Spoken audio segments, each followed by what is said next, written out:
Isang maletang puno ng shabu ang nakuha sa isang sasakyang nakaparada sa tabing ilog sa Maynila.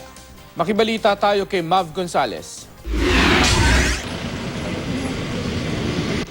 Ilang araw daw minanmanan ng mga operatiba ng National Bureau of Investigation ang isang pulang Nissan Sentra na may plakang WNL 700. Kahapon, bumagsak sa kamay ng NBI ang sasakyan na dapat sana'y magde-deliver ng kilo-kilong shabu. Nakatanggap ng impormasyon na merong malakihang delivery ng drugs na mangyayari ngayong araw na ito sa may parting southern part of Manila.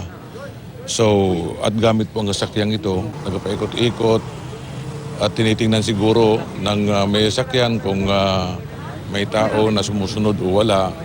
At dahil po sa sobrang traffic ngayong araw, ngayong linggo, ay medyo nawala po kami.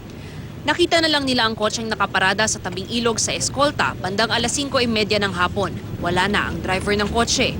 Hinintay ng NBI ang driver hanggang alas 9 ng gabi pero hindi na ito bumalik. Pinaamoy pa raw sa K9 unit ang kotse at nagpositibo sa iligal na droga. Pagbukas ng kotse, nakuha sa trunk ang isang nakapadlock na maleta na puno ng hinihinalang shabu. Nang isailalim sa chemistry test, lumabas na shabu nga ang laman ng 17 bag. Inaalam pa kung magkano ang kabuuang halaga nito. Wala namang nakuhang ID sa kotse na maaaring magturo sa suspect. Mag-backtrack investigation po tayo.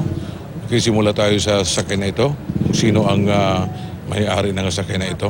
Kahit hindi po natin nakuha yung tao, at least nakuha na po natin itong mga shabu na hindi na kumalat pa. Mav Gonzales, GMA News.